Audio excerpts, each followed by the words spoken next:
Hello everyone, welcome to Quartic, and welcome to the first episode in our introductory series on ESG. If you've been hearing the term ESG and wondering, what is this all about? This series will help you make sense of it all. We start with episode 1. Hi, I'm ESG. Have we met? In this first episode, we take a look at what is meant by ESG, what has caused a sudden spike in interest in ESG, and finally, what ESG as an investment approach looks like. As you may already know, the acronym ESG stands for Environmental, Social, and Governance Issues.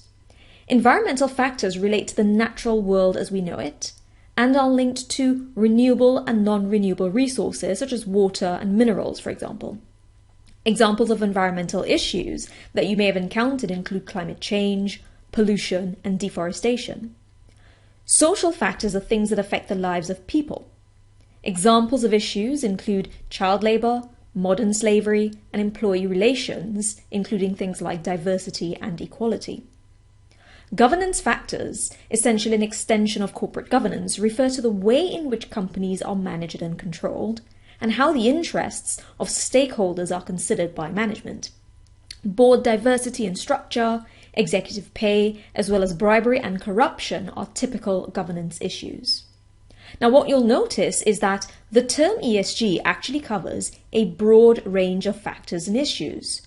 So when you're talking to a client and they say that they're interested in ESG, it would be sensible to delve further and find out exactly which aspects of ESG are of greatest concern to them. Now, ESG has become more mainstream recently for several reasons. One reason is the fact that investors are increasingly looking for ways to invest their money in a morally or ethically acceptable way. In addition to that, various international initiatives have heightened the investment industry's awareness of ESG, as well as the need to integrate ESG factors into the investment process.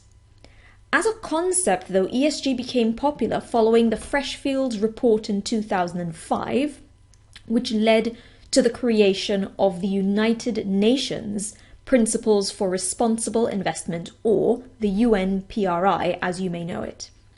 Membership of the PRI is completely voluntary, and PRI signatories have grown by around about 30% per year since 2006. Now, this demonstrates the overall increase in market focus on ESG over that period. The PRI have put together 6 high-level principles that provide guidance that members can consider in relation to ESG. One of these principles is incorporating ESG issues into investment analysis and decision-making. Now that brings us to ESG as it relates to investments. ESG as an investment approach is based on an assessment of a company's non-financial market data, and it aims to give investors an idea of the company's social and environmental commitment and how that affects returns and value. Now, traditionally, financial analysts work with financial data such as companies' earnings, sales, cash flows, as well as economic data, things like interest rates and GDP growth estimates. But analysts have also been interested in other sources of data that could eventually impact a security's performance.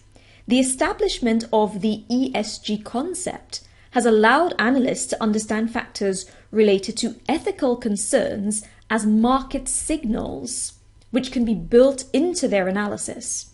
In other words, environmental, social, and governance problems are not just problems in their own right. They're also crucial drivers of competitiveness and financial performance of companies.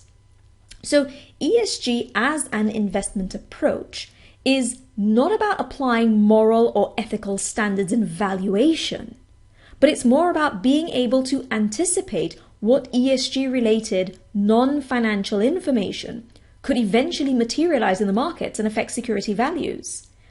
ESG as an investment approach looks at value from a financial perspective and not necessarily values from a moral perspective.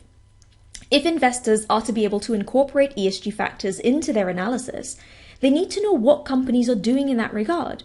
Now, the availability and quality of non-financial information is now becoming the focus of governments and regulators. There have been significant developments in this area over the last 12 months, including a proposal by the IFRS Foundation to create a Sustainability Standards Board to achieve greater consistency in sustainability reporting. Now, ESG reporting and disclosures will be looked at in the next episode. So thank you all very much for watching.